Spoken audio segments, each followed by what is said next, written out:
A very good afternoon and welcome to Lunchtime News on TV1. We're coming to you live and direct from the Newsfirst studios here in Colombo. Let's first start off with a look at your top stories this afternoon.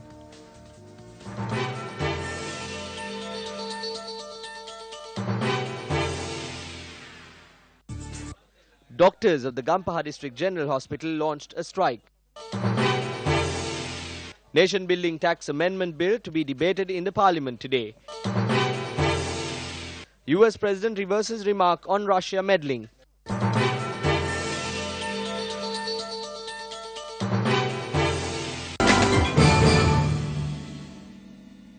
Starting off with your lead story this afternoon, the nation-building tax amendment bill is due to be debated in Parliament today. The interim report of the Constitutional Assembly Steering Committee is also due to be presented to Parliament today. We will have a detailed report on the parliamentary proceedings on our primetime news bulletin at 9 tonight.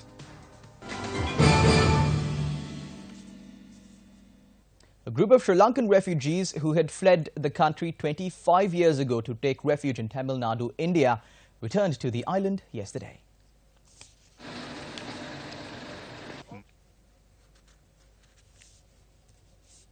The group, consisting of 34 refugees, returned via the Madurai, Chennai and Parichya airports.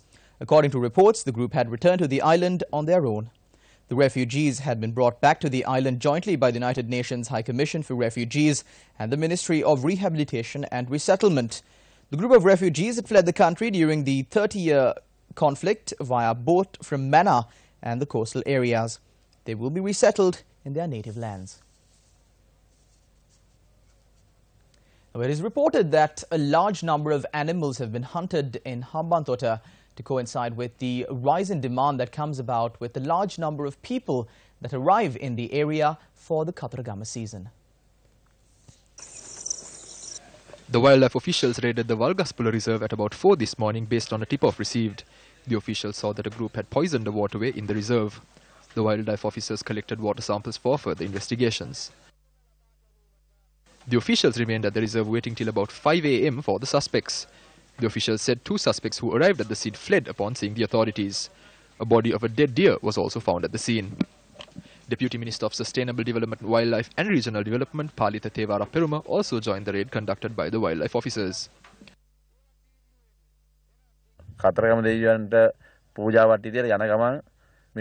These people worship Lord Kathragama and eat meat on the side. This animal has been poisoned and it has died instantly. That is how strong this poison is. This is what they give the devotees visiting Kathragama. The government cannot even manage their own police. Let's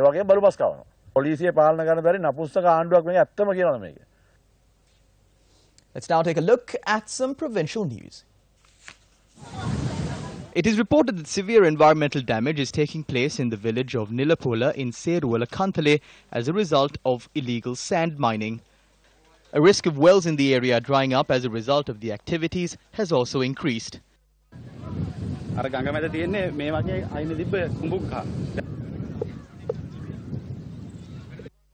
Further agricultural activities of the locals have also been affected.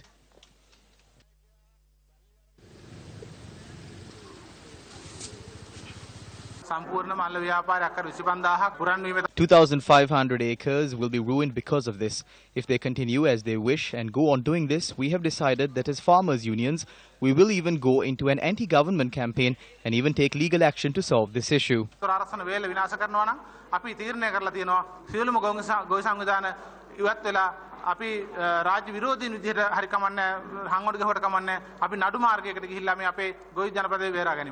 Residents of Velikanda, Singhapura and Dibulagala have been greatly affected by the constant threat of wild elephants.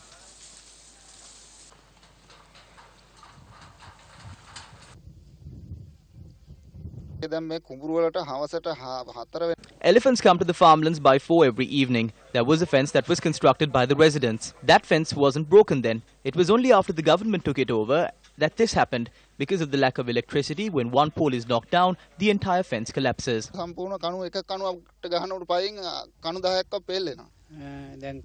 Almost half the farmland has been eaten. They come almost every hour. Even yesterday they broke the fence. The villagers request the authorities to repair the existing fence. some news from the political arena now. UPFA parliamentarian SM Chandrasena expressed the following views during a media briefing held in Colombo today. Everyone is talking about the death penalty implemented. This government is creating a new problem every day to cover up another. I think the president has also created a new problem, saying that drug smugglers will be sentenced to death and that the death penalty will be re-implemented. There are talks that the UN has informed not to do this. So we asked the president to take strict decisions. And also we'd like to ask the president to do what he thinks is right without letting external organizations and other countries influence him. But I know that this was bought to cover up the other issues.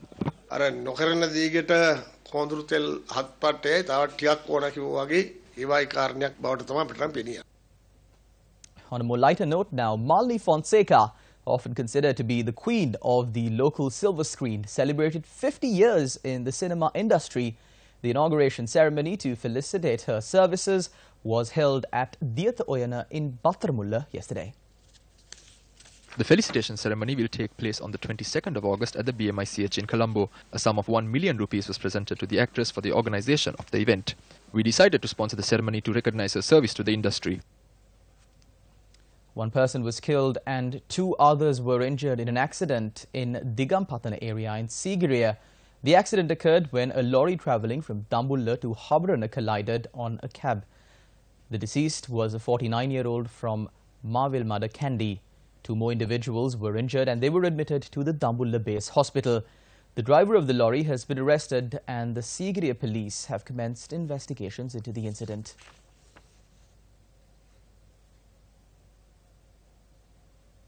A silent protest was held against the transfer of the Ampara District Secretary from his position.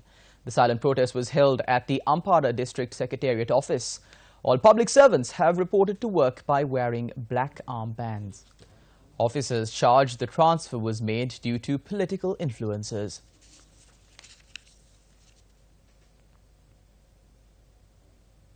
The Department of Meteorology says the possibility of increasing wind speeds is still high over the island and surrounding sea areas. The department predicts light showers in the Sabaragamuwa, western and central provinces and in the Gaul and Mathura districts. Strong gusty winds of up to 50 to 55 kilometers per hour are likely over the island.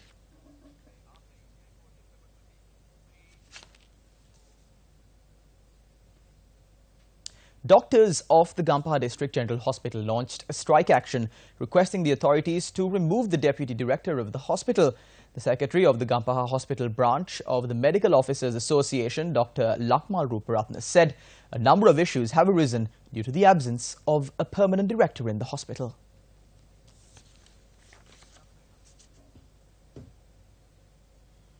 The travel ban imposed on 4 directors of the Edir Singha Trust Investment on International Travel has been extended indefinitely by the 4th Magistrates Court.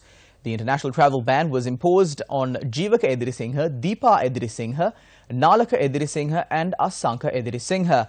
As per the summons issued by the court, the 4 directors, including the Jeevaka Edir Singha, appeared before the Colombo Magistrates Court today. The magistrate instructed the 4 directors to cooperate with the investigations that are being carried out regarding ETI. The international travel ban on the 4 directors were imposed based on a request made by the Attorney General. The Attorney General's department presented facts before court based on a complaint made by the directors of a non-banking financial institution of the Central Bank of Sri Lanka. The voice of Sri Lanka has resonated. This is the resounding voice of a nation coming together with the strength to serve, to rebuild and to volunteer. Gammadda V-Force. And that's all the news we've got for you this afternoon. To follow details of these stories and more, you can log on to our website www.newsfirst.lk. I'm Charlton Benedict for the News First team. Your latest news update will come your way at 1:55. Good day.